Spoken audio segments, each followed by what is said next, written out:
Hola, les habla César Cal de Ciruela. Estás escuchando Doom and Stone Latinoamérica.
Hola, bienvenidos a Doom and Stone Latinoamérica. Mi nombre es Román Tamayo y es un placer estar con todos ustedes. Continuamos visitando nuestras bandas favoritas alrededor del mundo y el día de hoy tengo el privilegio, el honor, el placer de entrevistar a una leyenda viviente. Estoy hablando del maestro César Cal. Muchísimos años en esta industria de la música, pero yo sé que muchos de ustedes lo recuerdan por el grupo Ciruela. Así que bueno, vamos a platicar toda su historia, su trayectoria y bueno, cómo fue ese movimiento de los 70s aquí en México del rock, el famoso rock chicana, así se le denominó. Bienvenido al programa, César, ¿cómo estás?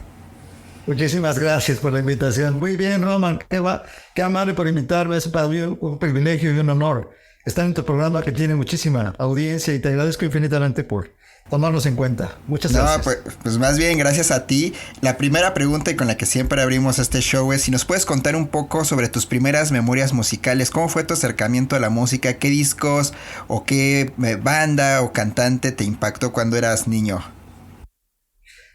Lógicamente estamos hablando de la prehistoria, pero ya existía música, muy curioso. Pues primero fue, mira, ¿qué te puedo decir? Ya de muy niño, me acuerdo de haber escuchado a un guitarrista que estaba con Bill Haley and the Comets. Este cuate es de los primeros que yo escuché que dije, yo por él quiero ser músico. Un cuate que que tenía un estilo muy único, que fue el origen del shred. Este señor se llamaba Danny Sedon. Y él tocaba, por ejemplo, no sé si ubicas una canción que es Rock Around the Clock. Claro. Bueno, empieza con los haciendo como sencillos, pero rapidísimo. Y entonces dije, ¿qué es eso? Eso totalmente es fuera de lo usual de lo que escuchaba yo, pues en diferentes grupos de los 60, ¿no? Sobre todo los que cantaban en español, como los locos del ritmo, X, que me fascinaban. Pero cuando escuché eso dije, yo quiero ser guitarrista. Entonces fue así, de los primeros grupos que me... Eso fue en la niñez. Después en la adolescencia, escuché, por ejemplo, pues, cosas tremendas como Led Zeppelin, y empecé a escuchar a Amy Lee, a Jeff Beck, a Clapton, a todos los grandes, incluyendo por ejemplo, Mountain, Leslie West. Francamente también escuchaba mucho blues con los cuates, y desde Amy Lee hasta Johnny Winter, por ejemplo. Pues, en fin, son tantos los músicos que influyeron en mi carrera que la verdad fue por eso que se hizo tan ecléctica y tan extenso mi espectro de artistas que influyeron en mí. Pero te puedo decir que básicamente fue el rock blues. Como en esos tiempos México obviamente era un lugar donde el rock no era algo común, era algo quizás que hasta llegó a ser censurado. ¿Qué tan difícil era conseguir estos discos? ¿Dónde escuchabas esta música? ¿Cómo tenías acceso a estas bandas? A Led Zeppelin, a B.B. King, Johnny Winter, John Mayall, Clapton. Bueno, hay que ver que estaba censurado el rock hecho por mexicanos, pero no el rock en sí. El rock sí estaba en la radio. Los grupos mexicanos sí estábamos censurados. Por ejemplo, Ciruela y todo eso que ya pasan muchos después. Pero escuchábamos en la radio y ya en Hit Parade estaba sonando, por ejemplo, The Honor of Love de Led Zeppelin. Sonaban muchas piezas, por ejemplo, de Amy Lee, por ejemplo, I Like to Change the World, por ejemplo.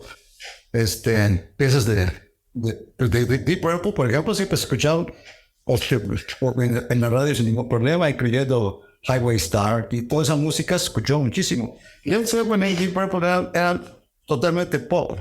O sea, era muy comercial en México y se vendían muchos discos de ellos. O sea, sí teníamos una exposición muy amplia de todos los grupos.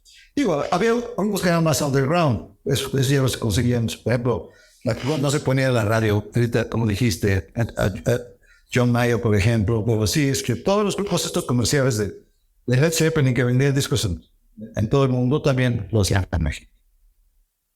¿En qué momento decidiste volverte guitarrista y recuerdas cómo fue tu primera guitarra? ¿Cómo empezaste a hacer tus primeros pininos en la música? Pues claro que sí, desde luego. Fue cuando quería tocar, por ejemplo, pues piezas de La Crema, por ejemplo, o pow, pow, pow. Y que pues el Sex Fashion, pues creo que eran piezas relativamente fáciles, ¿no?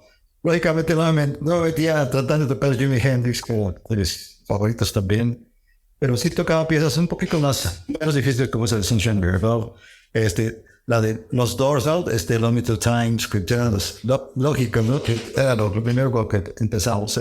Todos mis amigos y yo estábamos en esa frecuencia. ¿Qué tan complicado, tan fácil era tener acceso a instrumentos? Estoy hablando de amplificadores, baterías, guitarras, bajos en México. ¿Cómo era ese proceso? Ahora vimos un tiempo donde es bien fácil, vas a todos lados, puedes encontrar la guitarra que quieras, incluso puedes fabricar la tuya, tus propios amplificadores. Pero en aquellos años, ¿cómo era México en términos de gear, de equipo? Es que lo que era difícil en México era ser artista de rock, es lo que estaba censurado. Ser artista o exponer tu protesta musical, no solamente musical, sino artística en general, por la regulación del gobierno. Pero todo lo que era el comercio, tanto de discos como de instrumentos, estaba totalmente abierto. Me acuerdo que Sala Chopin, por ejemplo, vendía todas las guitarras Stratocaster, incluso a buen tiempo. Digo, a buen tiempo, a buen precio, ese tipo. Y llegaban Pues cuando salían allá llegaban a México, o sea que siempre tenías lo último aquí también. O sea, sí tenían, había muchas tiendas que importaban instrumentos como Casa Bergkamp, por ejemplo, el centro también, Casa Wagner. Había muchas tiendas en Bolívar, en el centro de la Ciudad de México, que vendían instrumentos. Incluso casas chicas, donde yo compré mi guitarra Les Paul, la primera, era una casa pequeña de música que estaba en la calle de Mérida, en la Avenida de Roma, y tenía una Les Paul allá en el apanador, y fue así como me hice en mi primera guitarra. Antes de llegar a Ciruela, ¿tuviste alguna otra banda o Ciruela fue tu primer proyecto? Tuve varios antes, tuve varios, pero todos eran ya en la dirección de Ciruela. Lo que pasa es que era Ciruela, pero con otro nombre, porque Ciruela nace, no sé si sabes esta historia, pero bueno, es que de todos pasos el público tiene que conocer el dato, porque es una experiencia interesante. A quien le interese mucho, Ciruela sale de una obra de teatro donde proponíamos a los jóvenes que estábamos en una casa de generación que teníamos tendencias a las drogas. Entonces había una casa como para disuadirnos de utilizar las drogas. Era como una casa de trabajo para mantenernos entretenidos y no recurrir a las drogas, que en aquel tiempo estaban muy difundidos en todo el ambiente, ¿no? Por la cuestión del hippismo y todos los gustos, que estaba en el LSD de moda. Entonces, pues, mi padre, a mi hermana y amigos se envió a un centro de rehabilitación en muchos casos, o de prevención. En nuestro caso fue de prevención. De prevención, ¿no? Para prevenir que no consumiéramos drogas. Entonces allá había un taller donde empezamos a hacer una obra para disuadir a todos los chavitos que vieran esa obra de teatro de consumir drogas. Entonces no sabíamos qué nombre ponerle a la obra esta. Ya teníamos todos los monólogos y todo, pero no teníamos nombre. Entonces, el nombre lo pondremos. Y dice mi hermana Pilar, ¿qué les parece si nos llamamos Ciruela? Esa lo propuso ella y entonces todo el mundo le hicimos segunda. Claro que sí, porque la ciruela es un fruto muy pequeñito, muy vulnerable, así como son los jovencitos ahorita, somos pequeñitos y muy vulnerables, y que estamos expuestos a todos, incluso nos hacen el frío porque eso vino de que una fruta quedó como despreciada en el frutero. Todos los demás, todo el mundo ya se había comido las manzanas y todo lo demás, ¿no? Los plátanos y todo, pero ciruelas se hicieron el feo. Entonces lo utilizamos como el símbolo del amor y empezamos a proponer eso de que la gente consumiera ciruelas, o sea, la gente consumiera amor en lugar de otras drogas. O sea, que primero consumiéramos en lugar del amor.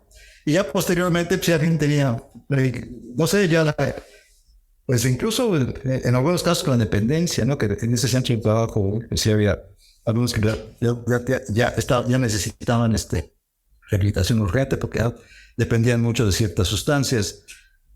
Entonces empezamos a tratar de promover ese símbolo, como que primero el amor, y si tienes amor, a lo mejor ya puedes prescindir de todo lo demás. O sea, tú métete en la droga del amor. Pero en fin, el día de la puesta en escena, después de que ensayamos esa obra, yo compuse música, pero era una obra musical, ¿ves? Era rock, como si fuera una rock opera. Entonces compuse como 3 o 4 temas, y incluso uno de ellos, la letra decía, dame vida, dame una ciruela, o sea, dame amor, no sé, finalmente, promover el amor como un amor, y sí estamos en eso. Pero entonces, en la puesta en la escena, cuando ya estábamos todos preparados, resulta que mis compañeros de la obra, todos los actores, pues llegaban bastante alterados. Yo lo dije, que implica tristeza, ¿no? La sonrisa nerviosa, porque la verdad es una gran pena que mis amigos llegaron hasta el gorro a presentar la obra. Venga para disuadir a todos los demás, a todo el público de consumir drogas.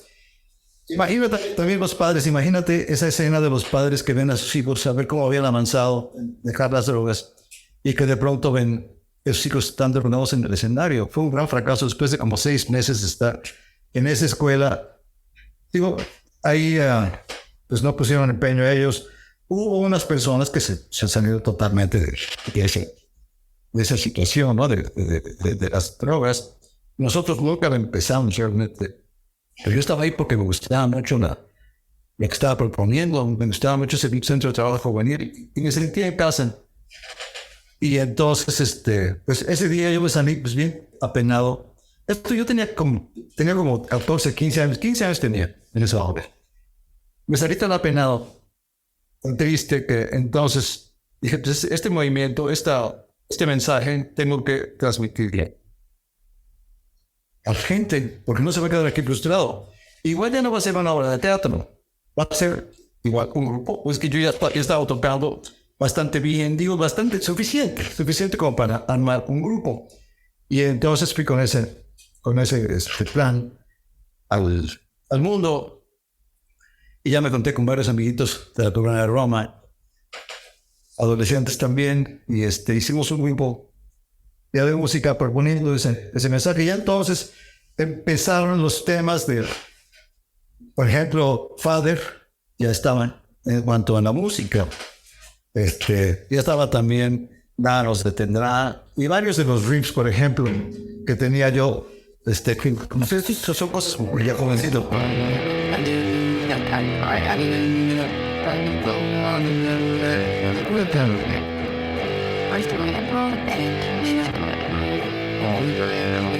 Voy a empezar también con el...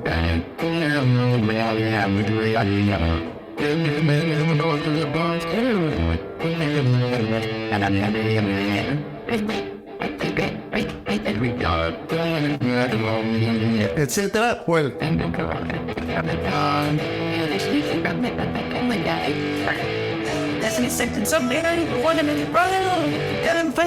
etcétera, etcétera. Todo eso ya los tenía en cuanto a la parte musical. Ya tenía casi todos los riffs que después fueron parte de Ciruela, y lo tocábamos con este grupito de amigos de la Colonia de Roma. Pero resulta que les parecía muy ingenuo, muy totalmente opuesto, ¿no? En lugar de Caius, no, existía Caius en tiempo, pero Led Zeppelin, Deep Purple, o no sé, Experience, ¿no? O algo así, llamarlos Ciruela, como que no venía al caso, ¿no?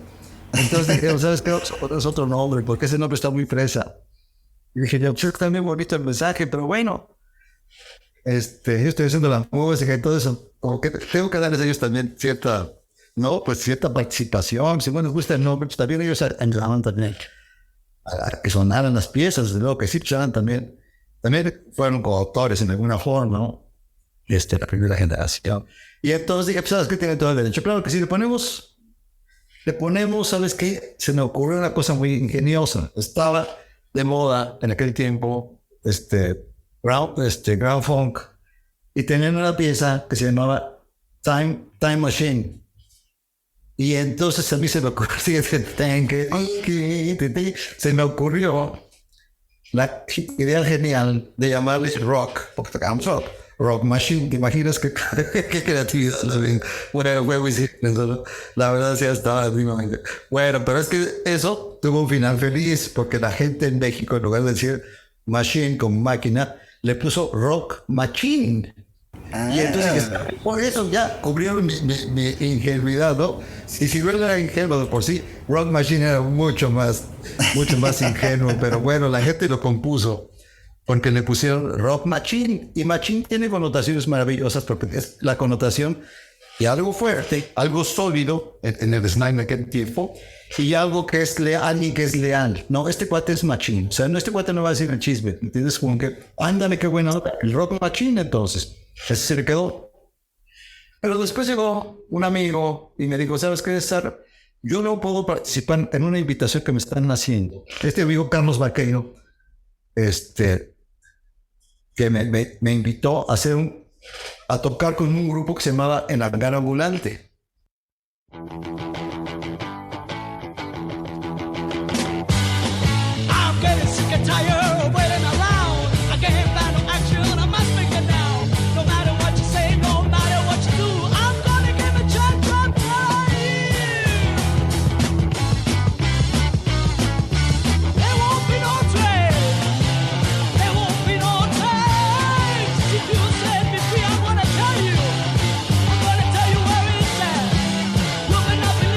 To the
Hi, this is Elin from Blues Pills, and you are listening to Doom and Stone Latin America.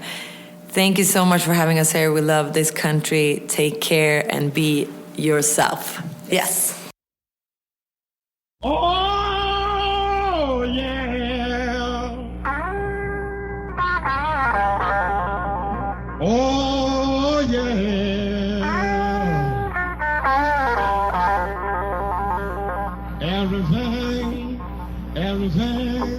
Everything gonna be alright.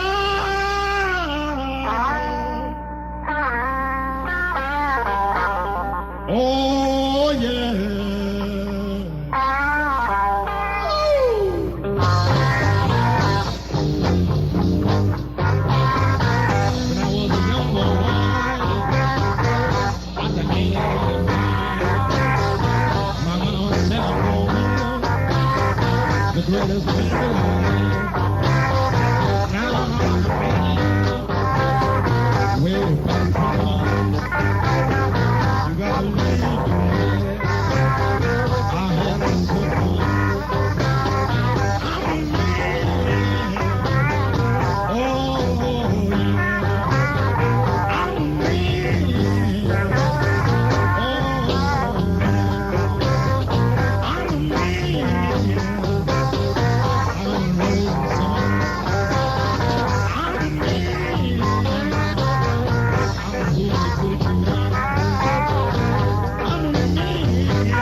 Pero después estuve con el Garo durante un tiempo y yo dije, sí, es que yo quiero regresar a mi proyecto porque ahí tocábamos blues y estaba muy bien, aprendí muchísimo. Ese de blues me sirvió muchísimo para hacer el blues rock e hicimos ya posteriormente con Ciruela. O sea, más cargado al rock, ¿verdad? Pero es que ya sabes tú que el blues es rock, es efectivamente cuando, como dijo Muddy Waters, ¿no? Que el blues tuvo un hijo, y el hijo preferido se llamó rock and roll. Y entonces eso, pues sí me sirvió muchísimo de ese aprendizaje con Tony Vertis, que me puso muchos discos de blues de Delta, blues clásico, y pues también me metí mucho en el blues inglés, pero cuando conocí a John Mayer, y a muchos otros de los guitarristas ingleses de la, pues sí, ¿no? Del movimiento británico del blues. Ya conocía a Clapton, ¿no? Pero ya me metí más a poco medios. Pero sobre todo, ahí con el hangar ambulante aprendí más el rock, el blues de Freddie King, Albert King, de B.B. King, todos los reyes. En fin, de todos, no todo el grupo. Hoy que entender que no llevó, pues, en fin, fue cuando me salí de ahí y entonces ya me fui a tocar con otra versión de Ciruela. Ya en esa versión de Ciruela ya regresé a mi proyecto y ya contratamos a una cantante panameña. Claro, la contratamos, no había contrato. La invitamos a tocar con nosotros y finalmente hicimos un grupo. Curiosamente, el primer cantante que hubo en Ciruela fue una mujer y ya tocábamos este tipo de piezas. Tocábamos un par de covers, por ejemplo, que Carlos Vaqueiro tenía, por ejemplo, de Cactus, la banda esta Cactus, que era maravillosa. Un par de covers de ellos, pero ya empezábamos a tocar el material original de Fowler, no nos detendrá, que todavía no tenía ese nombre. Lo tocábamos con otras letras, incluso yo cantaba un par de ellas, ejemplo, Fowler la cantaba con otro, nada nos detendrá, la cantaba con otra letra, que era escrita por mi padre, y era en español, curiosamente, qué curioso, pero en fin, ese fue el principio de siempre. En ese momento, ¿cuántos años tenías cuando ya estaba formado Ciruela? ¿Cuántos años tenías en ese momento? 16.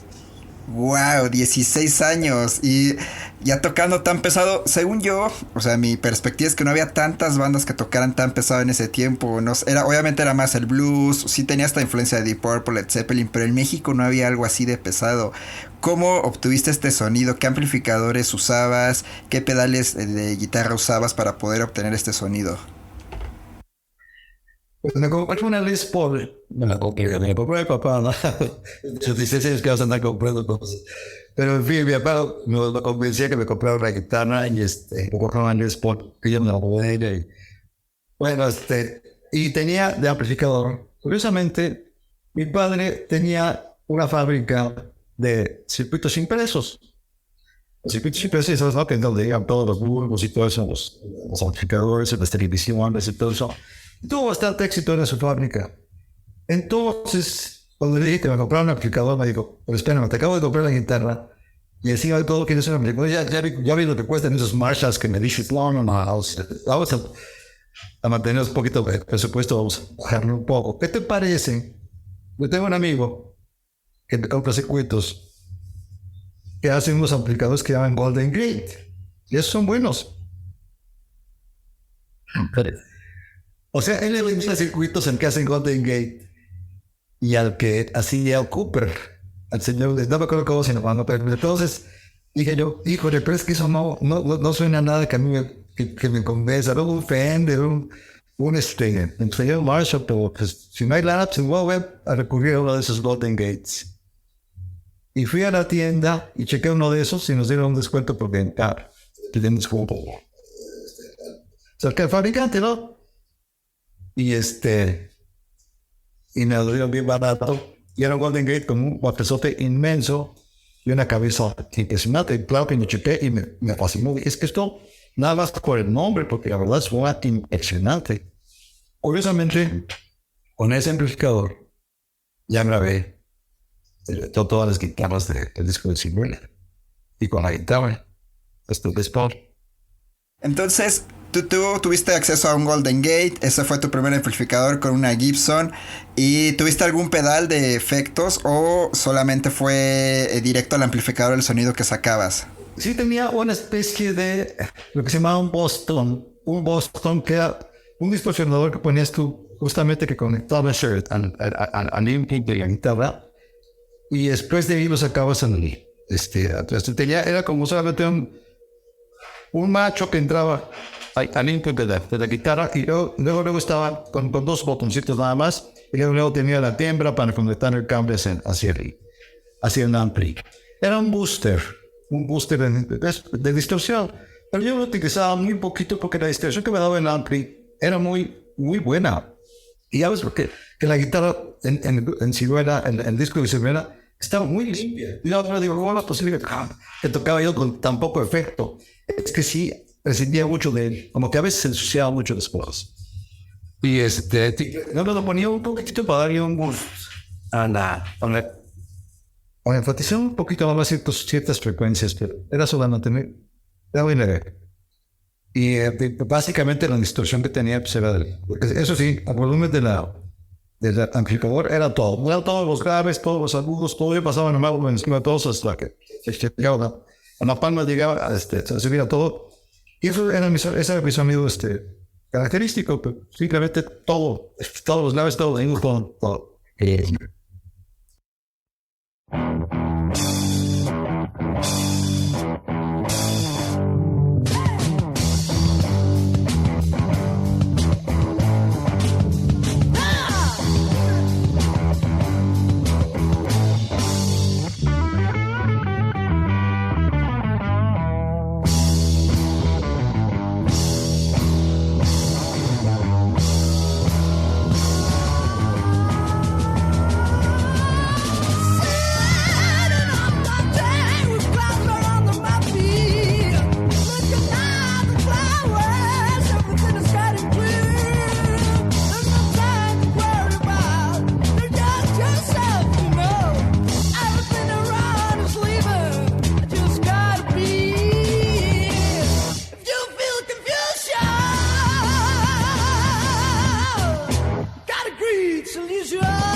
Hi, I'm Peter from Lowrider, and you're listening to Doomed and Stoned Latino America. Rock on. Estamos de regreso aquí en Doom and Stone Latinoamérica. Seguimos platicando con la leyenda, con César Cal, y nos estaba hablando un poco sobre su primer amplificador, este Golden Gate, y su papá se dedicaba a hacer estos circuitos, lo cual representa una gran noticia para nosotros, que estamos tratando de rastrear el origen de estos amplificadores, los Golden Gate, los Cooper, también los Zoom que se fabricaron en México. Entonces es una noticia maravillosa. Pero bueno, regresemos a Ciruela. Ya tenías tu amplificador, tenías tu Les Paul, ya nos platicaste un poco dónde sacabas tu sonido, la distorsión. Entonces supongo que fue un momento ahora de con los amigos empezar a componer lo que sería el disco. Y bueno, nos gustaría que nos platicaras ese proceso de composición, cómo fue y cómo se dio esta posibilidad de hacer un disco, cómo les ofrecieron este contrato. Teníamos entre los amigos un cuate que vino conmigo creo que yo vine con él y llegamos juntos los dos. Desde el principio empezamos con la búsqueda de elementos. Jaime Alonso, un amigo que conocí desde el trabajo juvenil, que te dije luego, siempre hablaba de teatro. Él y yo anduvimos siempre en la búsqueda de músicos y todo eso. Y él lo asignamos, al principio lo asigné yo porque éramos un grupo de dos. Entonces él agarró digamos, un dueto, él en la parte administrativa y en la parte musical, y él agarró la batita para todo ese tipo de contactos. Él se fue y buscó, ya que habíamos conocido a Guillermo Gallegay, entonces él encontró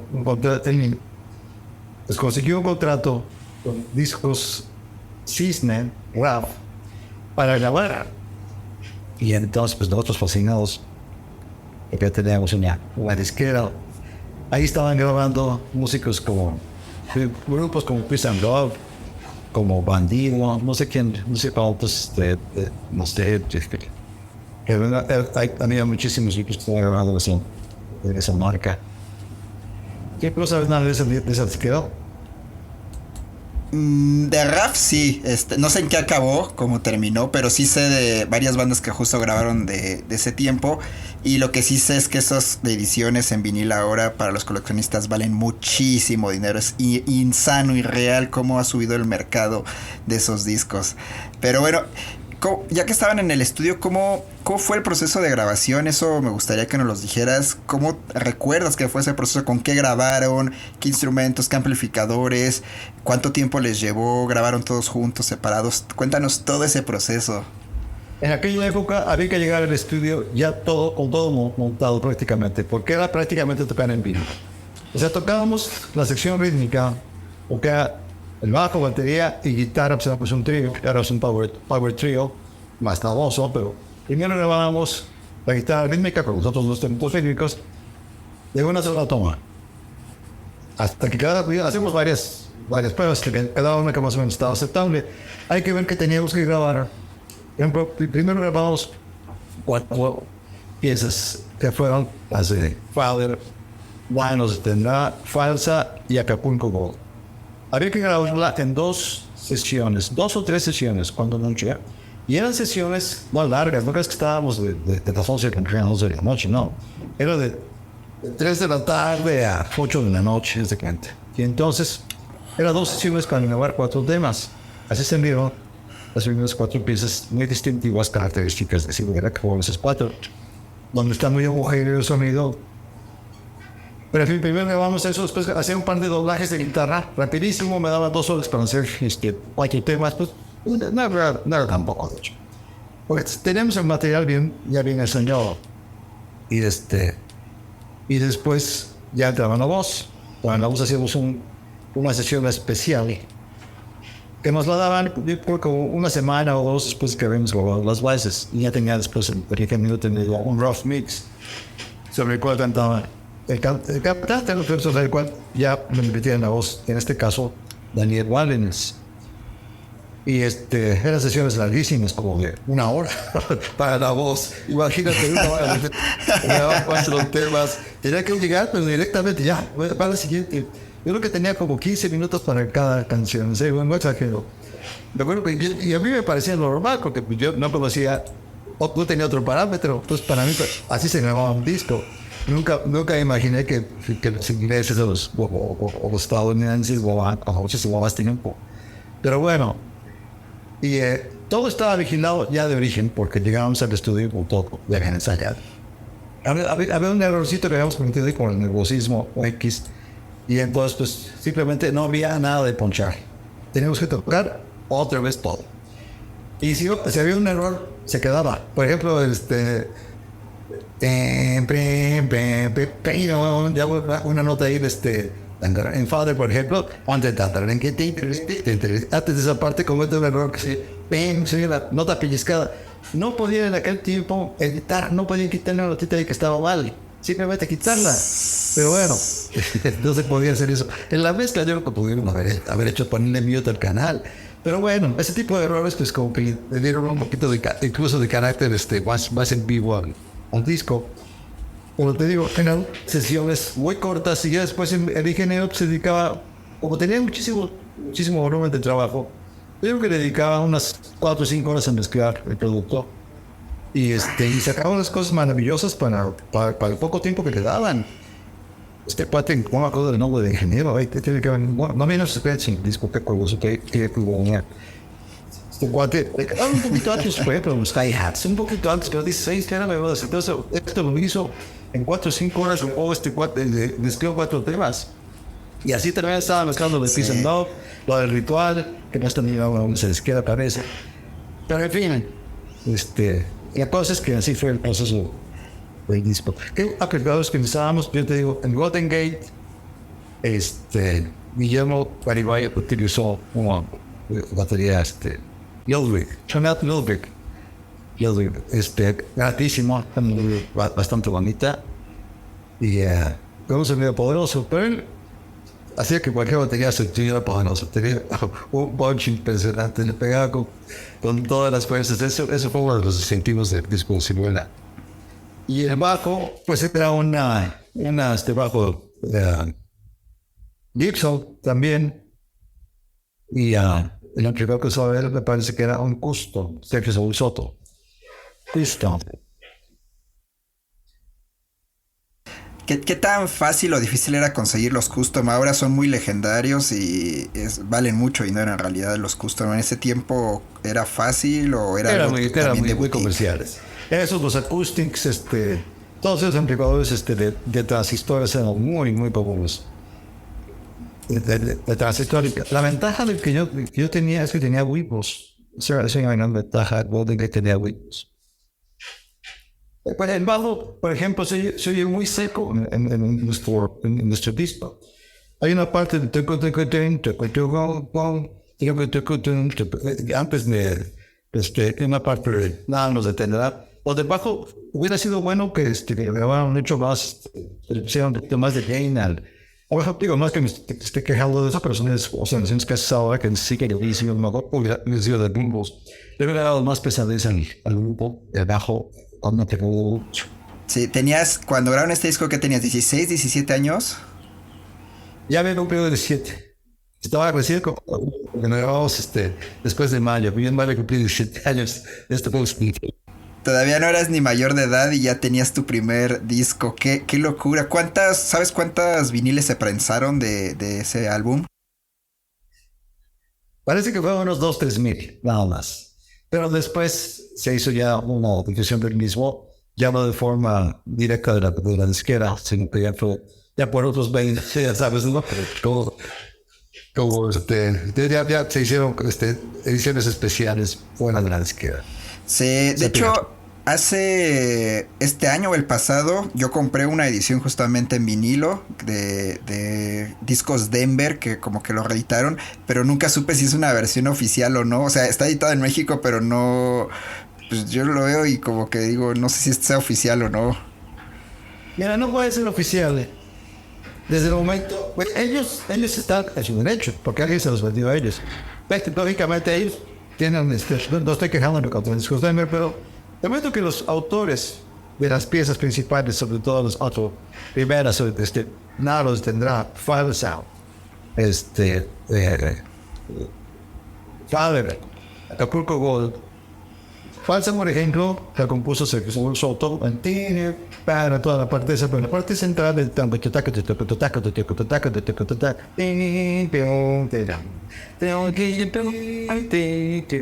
esa parte fue compuesta por mí pero entonces los principales compositores fuimos Daniel Valdés y yo, y ya en las demás piezas que ya lo grabó Daniel, pues ya les compuse. Nada más no compuse esa parte de falsa y la de ¿cómo se llama? Peste. Que es la final del álbum de así buena, pero siendo los autores debíamos estar enterados de que eso está vendiendo y deberíamos estar percibiendo ingresos por eso, regalías. No estamos enterados, nunca recibí yo, eso es una cuestión de razón. Que ya he comentado, digo, aniversario que ya he comentado a mucha gente desde el medio público, que nunca recibimos Daniel Valdés y yo un centavo por eso de Space League. Es una pena.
¿Qué tal?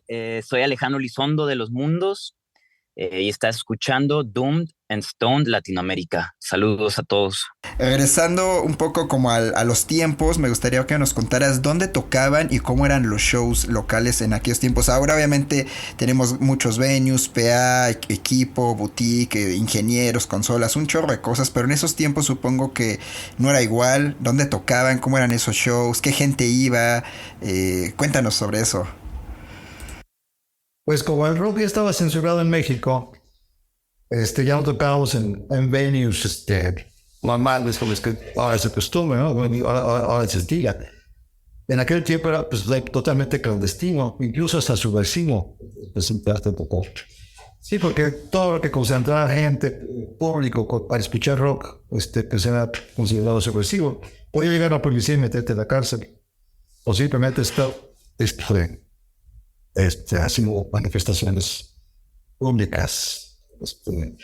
Pero la cosa es que finalmente a alguien se le ocurrió la idea de hacer los hoyos funky, que eran lugares así muy funky porque eran así como como si fueran juke joints, ¿no? De los, de cuando se tocaba el blues clandestinamente, allá en Mississippi y todo eso. Entonces empezaron a lugares muy, muy, pues muy inadecuados, que no tenían ninguna medida de seguridad, que eran bodegas, que no tenían ni siquiera ventilación, no tenían baños, desde luego, si acaso un bañito ahí pequeñito, y para darle albergue a un montón de gente ahí.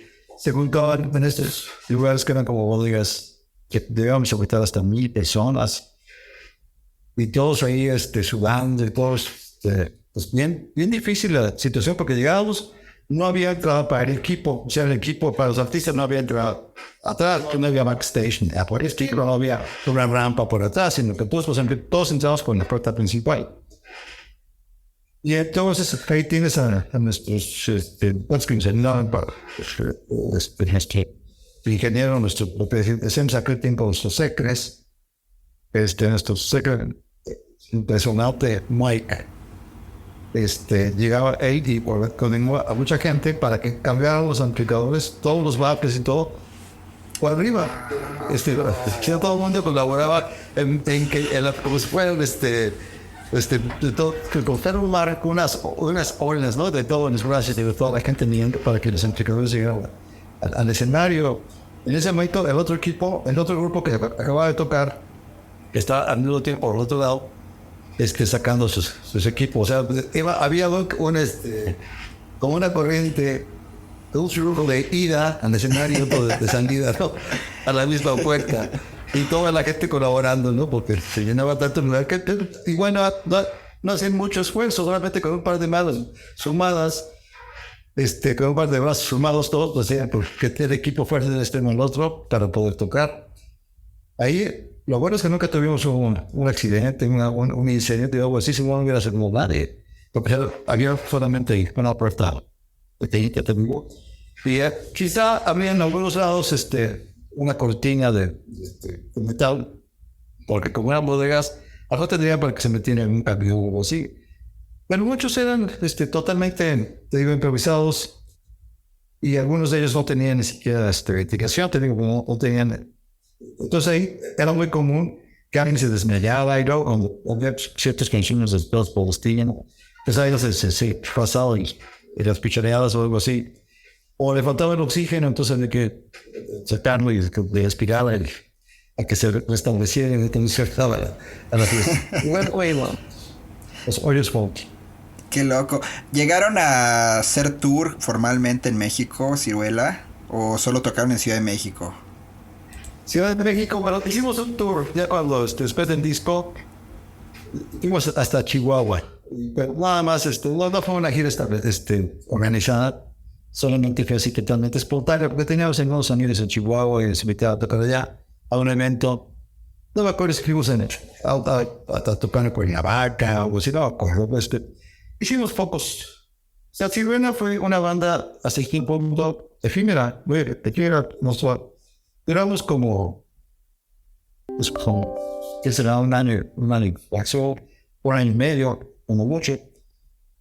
Hubo una situación ahí de que de pronto el cantante, cuando Daniel Valens se salió del grupo, el cantante original del disco, se salió del grupo porque tuvo ciertos encuentros con el baterista, con Guillermo, y entonces buscamos cantante, y estuvo con Luis Pérez, y por eso Luis Pérez grabó el resto del disco.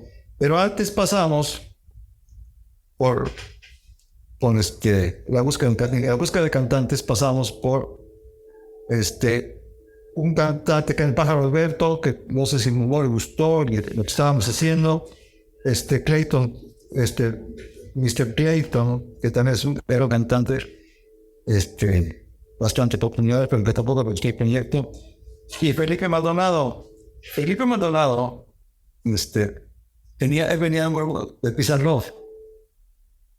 Peace and Love, se había deshecho, se había descendido Ricardo Ochoa, Ramón Torres, igual de Carlos Bozo, el baterista de Peace and Love originales.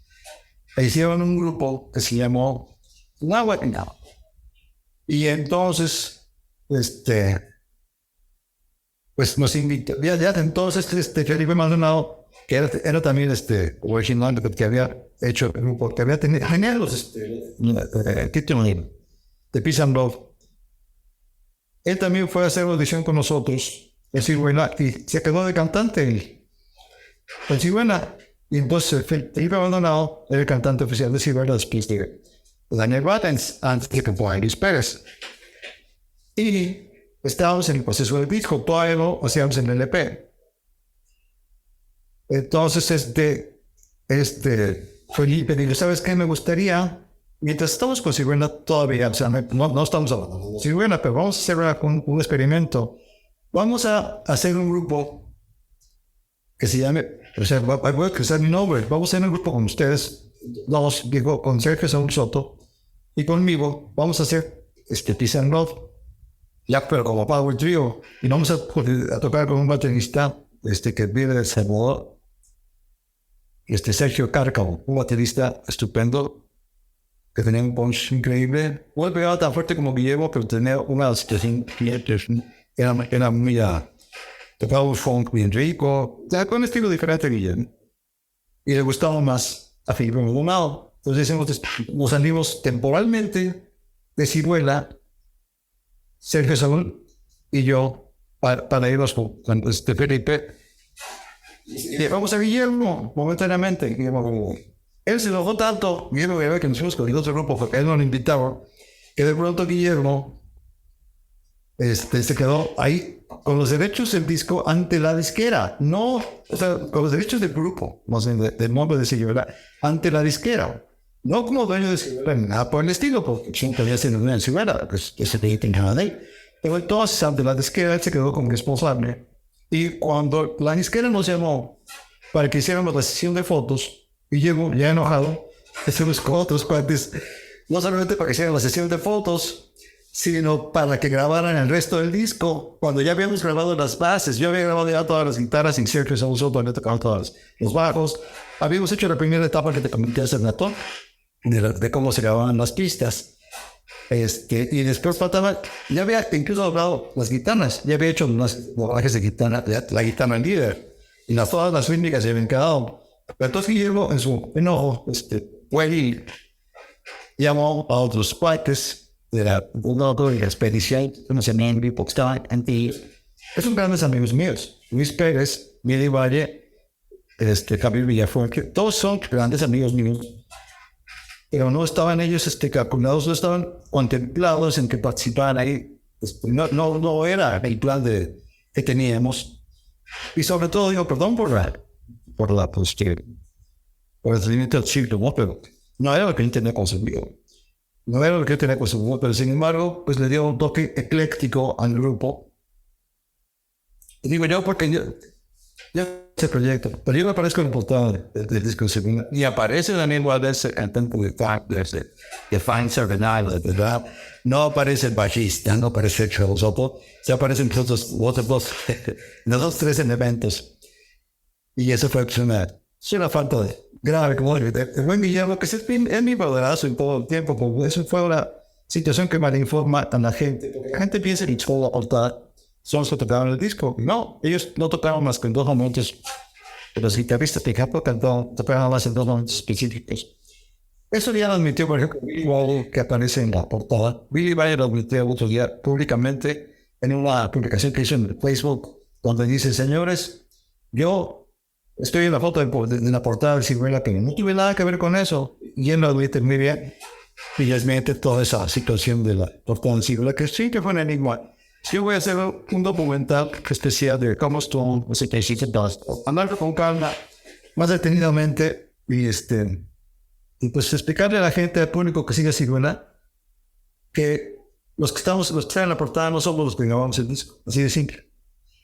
Ahora, está Luis Pérez ahí, que él grabó 3 temas, porque faltaban solamente de 7 temas que hicimos en el LP, ya 4 ya habían estado, ya habían visto la luz, incluso ya se habían publicado como sencillos, que son las 4 principales.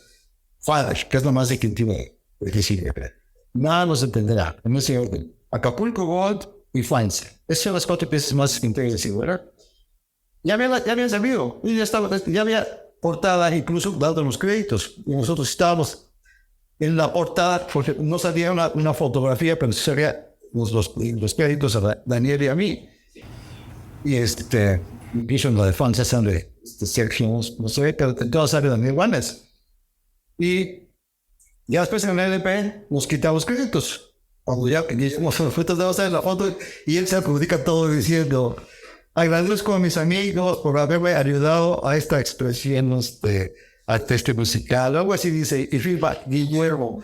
Ahí fue, pues no fue un plagio precisamente, pero sí fue una omisión, claro, porque no puede haber un plagio ahí porque las piezas ya estaban registradas, las canciones nuestras, estaban en registro.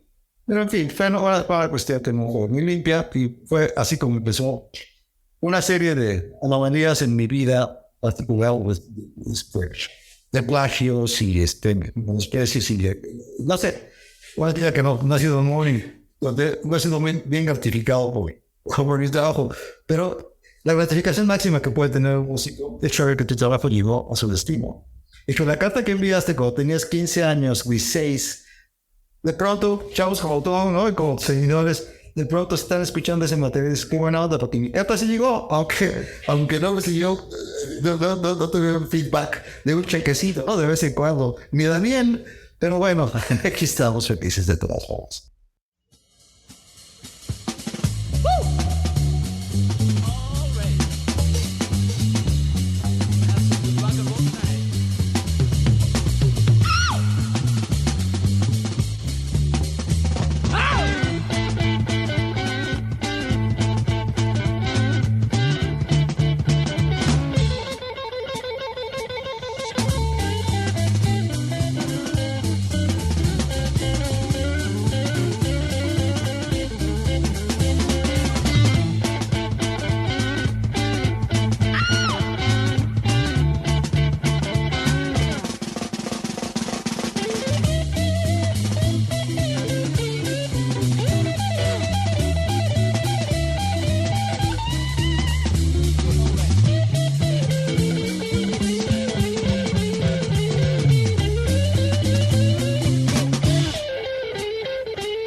Get some sunshine, we're gonna get some wine. Better hurry, mama, cause it's now time going south, babe. I'm on my way. I'm gonna get me a pack of that good Acapulco gold. Hey! What I say?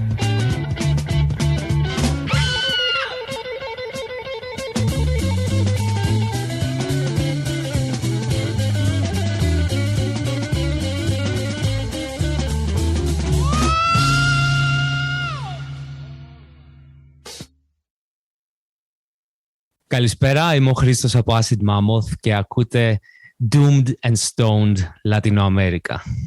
Y justo hablando de esa carta, cuando yo te conocí hace algunos años, yo los vi como en un palomazo en el José Martí, así de cotorreo, y me acuerdo que me acerqué y les expliqué que para esta generación que escucha este tipo de sonidos psicodélicos, pesados, stoner, doom, ahora le decimos, la banda era muy importante y me acuerdo que aceptaron de muy buena forma hacer una reunión en el ya extinto Alicia, que acaba de cerrar justamente este año, y para ese momento, aunque no lo creas, marcó a mucha gente. Fue uno de los momentos quizás más especiales y orgullosamente creo que es el mejor show que he hecho en mi vida, que he organizado.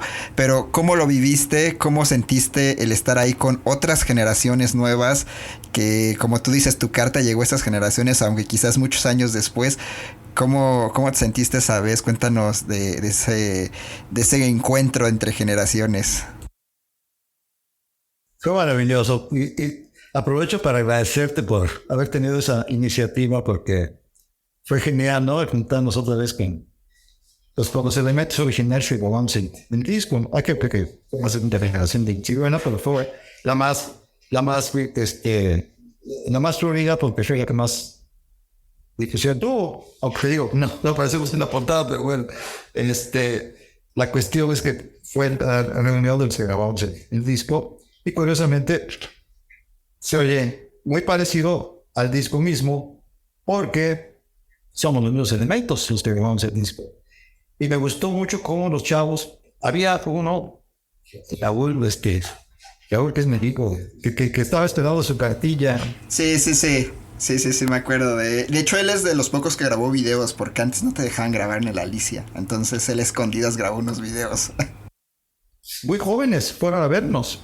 Muy jóvenes. Y de pronto ven puros niños, tenía que tener grandísimos de tercera edad, viendo puros niños cantando nuestro material, y estaban cantando Father, por ejemplo. Acabo de subir hace poco un año el video que se llamó cuando me hacía y es muy motivador, ¿no? Es muy gratificante el saber, como te decía, ¿no? De la carta que sigue su destino y la respuesta del público. Totalmente, la verdad es que les debemos mucho. Quizás en su tiempo no dimensionaron, o sea, 17 años, no dimensionas qué puede significar lo que estás haciendo, pero pues muchos años después tú lo ves, ¿no? Hay una generación nueva que está ahí, que les inspiran y que quizás es como una de las mejores pagas en esta vida.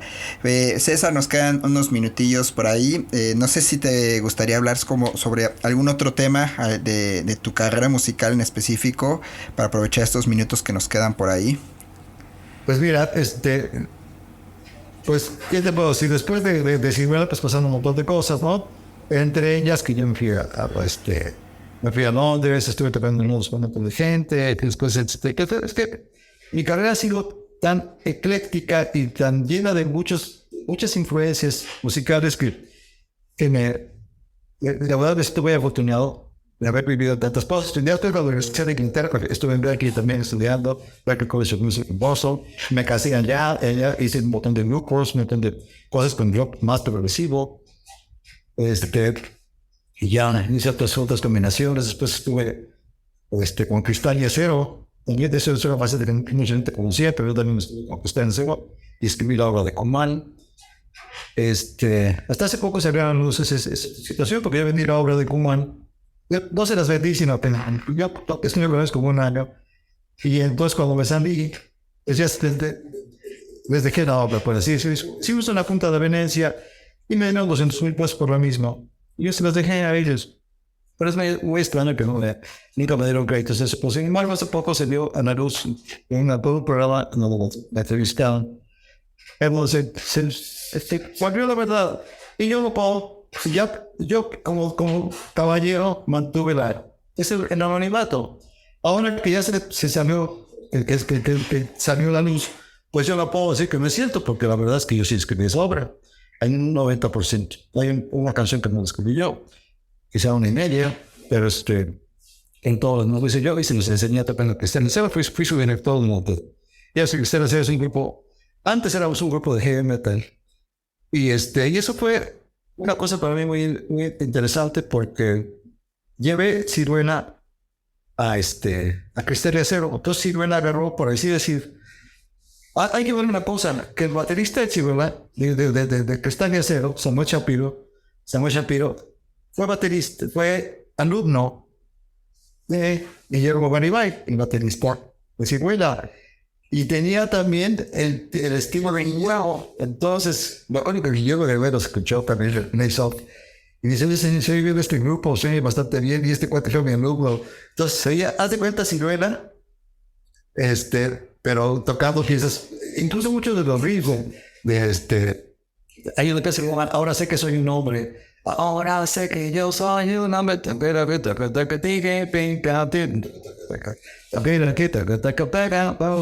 Es muy parecido a muchas de las cosas que hacía yo Chihuahua.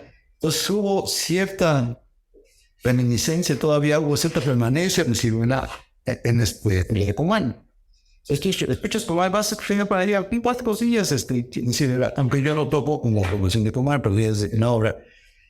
Después de eso, estuve también dirigiendo al grupo de Mijares, y entonces venía del heavy metal. Y bueno, ya con Mijares hicimos un montón de cosas muy rockeras, porque Mijares era un cantante hasta cierto punto como Bruce Springsteen, que tenía una voz rockera. Pues ya con la influencia que le metimos, yo fui después el director de ese grupo.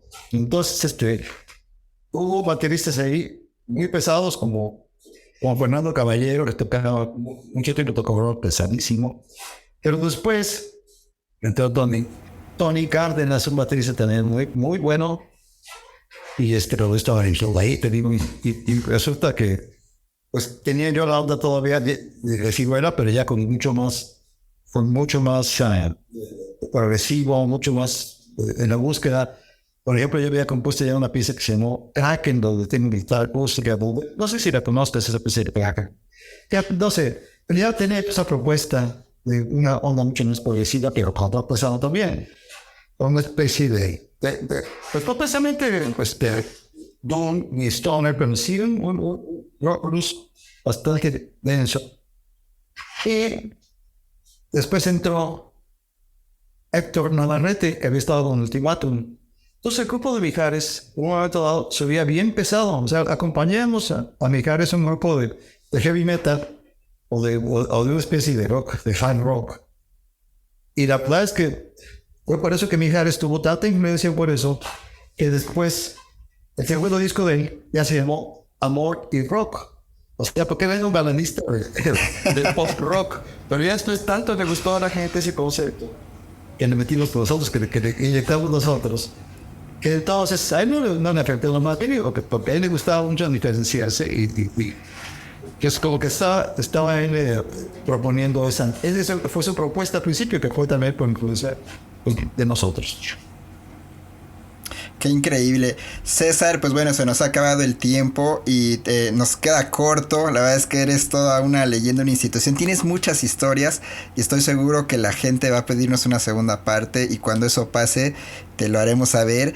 Muchas gracias por todo tu trabajo, por todo tu cariño, por la influencia que le has dado a las nuevas generaciones, por nunca rendirte, por seguir trabajando. Eres una gran inspiración, y también el trabajo de tu padre, aunque no lo creas, ha tenido una repercusión en estas generaciones, en los amplificadores, y eso es algo muy loco. Yo creo que en algún momento te vamos a contactar para ver esa parte de la historia de los Golden Gate, de todos estos amplificadores mexicanos. Eso es una pieza perdida por ahí que nos acabamos de enterar hoy. Pero bueno, muchísimas gracias. ¿Algunas palabras finales para la gente que está ahí afuera? Muchas gracias, por invitarme. Les mando muchos saludos a todos, y gracias por seguir así. Buena, aquellos que están inquietos por algo que vaya a pasar en el futuro. So que probable que sí tengamos algo en un futuro. Es el próximo, porque estamos hablando para planear a muy largo plazo, pero esperemos que pronto tengan buena noticia de nosotros. Y por ahí menos hay un par de ediciones que estamos haciendo en acústico. Daniel Vargas y yo. Si vamos a seguir adelante en Chihuahua, pues existirá, ¿no? Y pues os agradezco mucho a todos su atención y seguirnos de corazón.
Carretera, vi dos grandes luces, grité y pedí ayuda. Aquel